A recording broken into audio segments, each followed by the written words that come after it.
Dnes se budeme ptát samotného Ježíše Krista na zásadní biblická témata. Píše, že Mesiáš príde z pekla. No ale mal by poskytnúť dôkaz.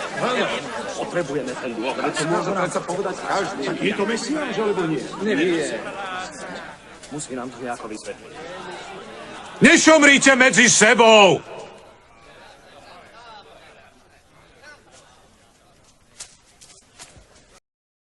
Může někdo přijít k nebeskému Otci, aniž by poznal tebe, Božího Syna, Ježíše Krist? Nik nemôže prísť ku mne, ak ho nepritiahne Otec, ktorý ma poslal. Může někdo krom tebe Ježíše Krista vzkřísit tvého člověka k věčnému životu? A ja ho vzkriesím v posledný deň. Kdo má právo na tvé slovo? Můžeš nám někoho doporučit?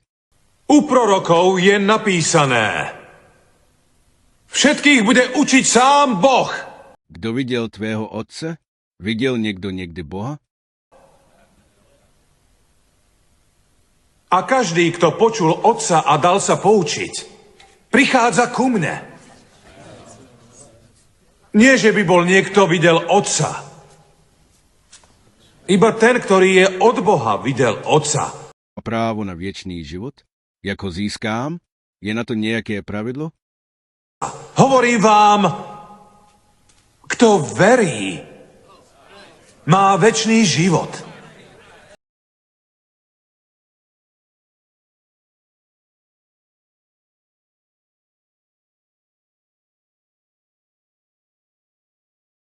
Ježíš Kristus 100% Boží slovo. Pokračuje v odpovědích na naše otázky. Ježiš zasa povedal ľuďom. Kdo je podle tebe svetlo pro tento svět? Ja som svetlo sveta. Jaké máš pro nás doporučení, aby jsme nebloudili ve tmě tohoto světa? Kto mňa nasleduje, nebude viac chodiť vo tmách. Je pro tvoje svědectví nějaký důkaz? Určitě se najdou lidé, co tvoje slovo zpochybní.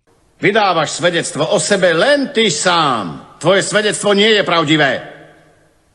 Hoci vydávam svedectvo o sebe iba ja sám.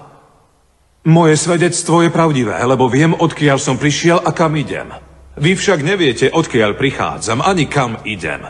Vy súdite podľa tela. Jsi ten, kdo nás lidi na zemi bude soudit? Ja nesúdim nikoho. A ak aj súdim, môj súd je pravdivý. Máš mandát na tvé spravedlivé soudy? Kdo tě ho poskytl? Lebo nie som sám, ale ja a Otec, ktorý ma poslal. A vo vašom zákone je napísané, že svedectvo dvoch ľudí je pravdivé. O kom vydáváš svědectví? Co je tvůj účel mise na zemi? Ja sám vydávam svedectvo o sebe a vydáva o mne svedectvo aj Otec, ktorý ma poslal. Pochybovači a posměváčci se budou ptát. A kde je tvoj otec? Nepoznáte mňa ani môjho Otca. Keby ste poznali mňa, poznali by ste aj Otca. Tieto slová povedal Ježiš, keď učil v chráme. A nik ho nechytil, lebo ešte neprišla jeho hodina. Odchádzam a vy ma budete hľadať. Budeš stále s námi jako před 2000 lety? Pokud odejdeš, kde tě najdeme? Ale zomriete vo svojom hriechu. Kam idem ja, tam vy prísť nemôžete. Budeš tedy u svého nebeského Otce a můžeme za tebou přijít všichni? Kam idem ja, tam vy prísť nemôžete. Znamená to, že sám seba zabije. Vy ste z dola, z tohto sveta, ale ja som z hora. Vy ste z tohto sveta, ja nie som z tohto sveta. Preto som vám povedal, že zomriete vo svojich hriechoch. Lebo ak neuveríte, že ja som, tak zomriete vo svojich hriechoch. Můžeš nám prosím zopakovat ještě jednou, jak se k tobě dostaneme? Preto som vám povedal, že zomriete vo svojich hriechoch. Lebo ak neuveríte, že ja som, tak zomriete vo svojich hriechoch. Lidé se budou ptát, kdo vlastně jsi? Vrau, kto si ty? Od počiatku to, čo vám hovorím. Mám o vás veľa čo povedať a mám dôvod vás súdiť. Ale ten, ktorý ma poslal, je pravdivý. A ja hovorím to, čo som počul od neho. Nerozumeli, že Ježiš im hovorí o Otci. Takže tvá odpověď je jednoznačná. Sám sebe určuješ jako já jsem.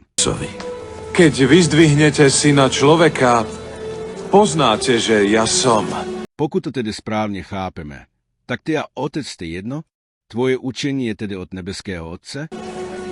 A že nič nerobím sám od seba.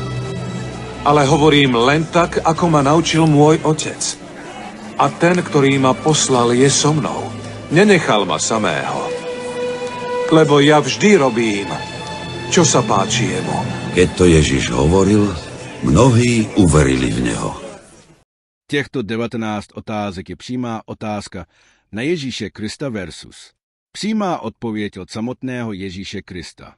Není tady žádný prostor pro spekulaci či pochybnosti. Tento film je jedna z Biblí. Tento film je jedna s Božím slovem. Zbyněk Čepent, otevřete oči. www.otevřeteoči.cz